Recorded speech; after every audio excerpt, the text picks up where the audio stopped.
Salut! Après avoir passé une super semaine en Bulgarie, on arrive en Roumanie. On commence directement par la capitale, Bucarest. Et pour commencer à découvrir ce pays, on décide de visiter le musée du village roumain. Le musée est très intéressant. Il montre les lieux de vie en Roumanie du XVIIIe au XXe siècle.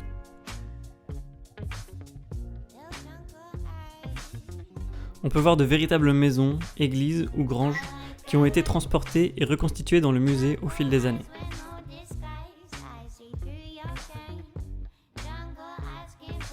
On a beaucoup aimé se balader dans ce village, c'était très agréable et surtout on n'avait pas du tout l'impression d'être dans une capitale. Une fois la visite terminée et après un resto vraiment pas ouf, on n'a pas eu la motivation d'aller voir des vieux monuments dans le centre-ville. Ce sera donc tout pour Bucarest.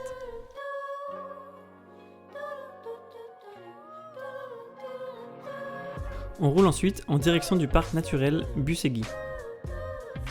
On se réveille au pied du monastère de Karaman. Il est très joli et avec la vue sur les montagnes derrière, c'est magnifique. On a repéré les cascades sur Maps et on décide d'aller se faire une rando. La forêt avec ses immenses arbres est magnifique. On retrouve les balades les pieds dans la neige, ça nous avait manqué.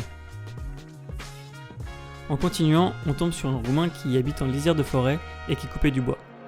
On essaye de communiquer comme on peut et il nous fait comprendre qu'il ne faut pas aller plus loin à cause des ours. On se rapproche donc de la route pour s'approcher un tout petit peu plus et on tombe sur des panneaux qui expliquent que de novembre à mai, le chemin de randonnée est interdit car c'est une zone avec beaucoup d'ours. On fait donc demi-tour. On voulait prendre le téléphérique pour quand même aller voir un joli point de vue depuis tout en haut, mais à 28€ par personne, on a directement renoncé. Pour 28€, et pas par personne cette fois-ci, on a plutôt loué un Airbnb pour se reposer, profiter de la salle de bain et laver notre linge. De la chambre, on avait vu sur Mani et sur la forêt, mais toujours aucun ours à l'horizon.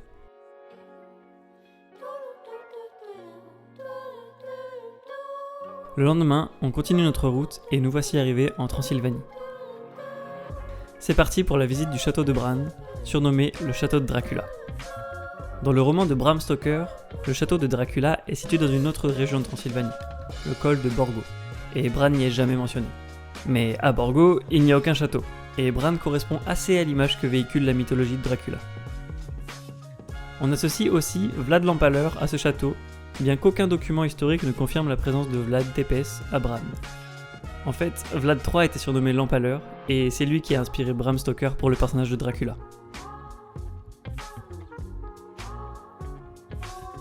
Une chose qui est sûre, c'est que ce château a été construit en 1377 et que plus récemment, il a été la résidence d'été de la famille royale. Pendant le règne de la reine Marie, c'est ici qu'elle séjournait. La cour intérieure est très jolie et la visite du château était assez cool.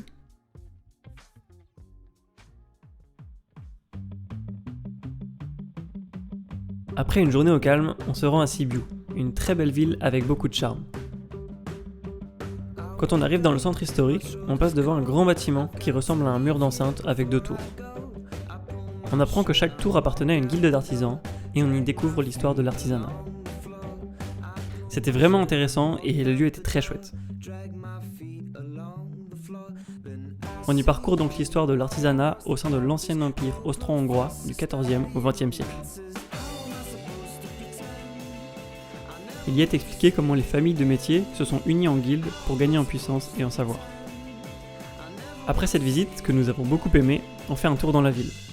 Le centre historique est majoritairement piéton et est très joli. Après avoir acheté de quoi manger dans une boulangerie, on continue notre balade vers la cathédrale évangélique avec son toit à motifs. Puis dans la cathédrale orthodoxe, très joliment décorée à l'intérieur.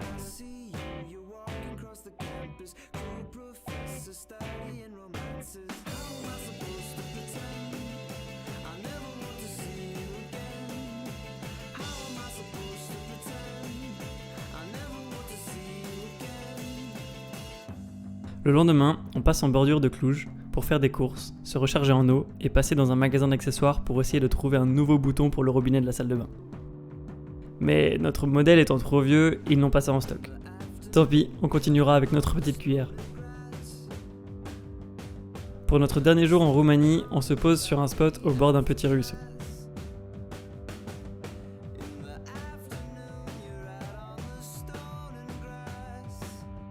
On prendra ensuite la route pour rejoindre la Hongrie.